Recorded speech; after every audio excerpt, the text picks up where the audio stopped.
Welcome back to my YouTube channel. My name is Taddy. Please, if you enjoyed here, please don't be selfish. Like, share, comment, and subscribe. Tell more people, hey, there's a homeboy Taddy who's preaching the word out there.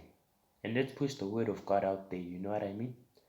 I'm a vessel for the one who is far greater than me. And I don't want to take credit for myself. Therefore, push God out there. Push the word out there. Spread the word. And yeah, just push this video out there. So today's message is seek godly love and not worldly love. So many of us at times we put our trust in the things of the world, our love in the things of the world, and when they fail us as Christians, we tend to and we blame God. But then God would have been like, that was not my plan for you. I gave you the gift of free will. You chose to do your own thing, and you didn't come unto me with humility and submission for me to move in your life. So there's two perspectives. There's those who are of the world, who are unbelievers. When things fail, they go through a state of depression and all these things, not knowing that the solution is there, which is Jesus. Which is Jesus. Jesus is the solution because he says, come unto me, all who labor and are heavy laden, and I'll give you rest. They don't know that during those frustrations, in those moments, Jesus can give you rest. However, for a believer, when we put our trust in the things of the world, when we love the things of the world, right, and they fail us, we now blame God. But God would have been like, that was not my will for you. That was not my intention for you. Because remember, in First John, we learn that if you love the things of this world, then the love of the Father is not in you. For the things of the world, the lust of the flesh, the lust of the eye, and pride of life are not of God. When you put your trust in one of these three things, when you put your trust in women, continually sleeping with women after women, and you get disappointed. And God says, that was not my will for your life. That was not my intention. Then, as a lukewarm believer, you start blaming God. But it was never God's intention for you to do that. Out of your free will, you chose to rebel and go against God and went your own way. Now you put the blame against God. You see, it's unfair.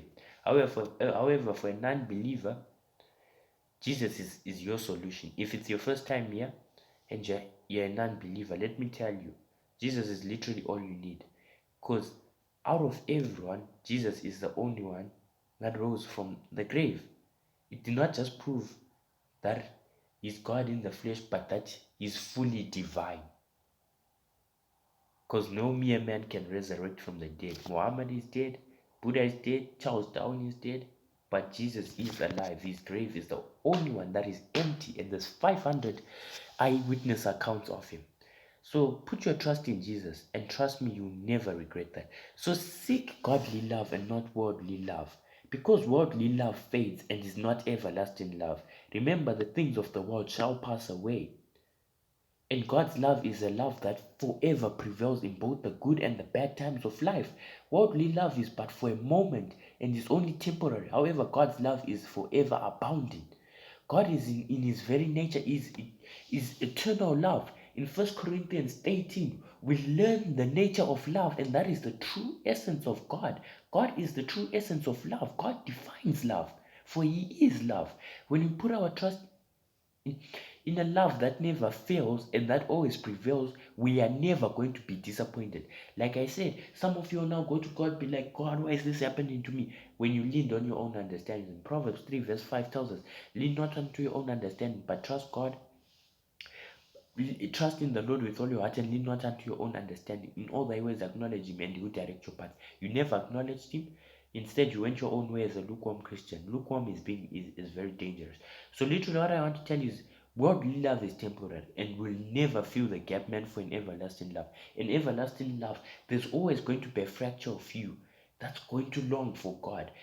Many people, rich people, They'll be like, how come I've got all this, but I can't seem to satisfy myself? It's because an eternal love is missing from you. A love that never fades, no dies. That's the love everyone needs. Because that type of love never disappoints you. It shall always come in the end and prevail. It always comes and prevails. In the end, it shall stand at top. That type of love is godly love. God sets the definition of love. Let's stop putting our definition of love through the things of the world. Things of the world shall pass away, but God shall forever be eternal. His presence shall forever be eternal, and his love is forever eternal. He loved us from the very beginning, and he sent his son to die for us. And his love is everlasting. Therefore, if you are to put your trust in anyone, it should be in God. Seek godly love and not worldly love, because worldly love shall surely fail you. And it's just a sign that what? God's love is not in you, because it says the things of the world, the pride of life, the lust of flesh, the lust of the eye, are not of God. God does not delight in iniquity, but God delights in all that is righteous. Therefore, and how do we become righteous through Jesus Christ? Therefore, stop seeking love in the wrong things, but seek love in God. God shall fill that void, that void in your life, that depression, because His love is eternal. He's loved you from the very beginning, and He will love you till the end. So please, if you enjoyed this, like I said, subscribe. What are you doing? Share, and I'll catch you later. Psh, I'm out, yo.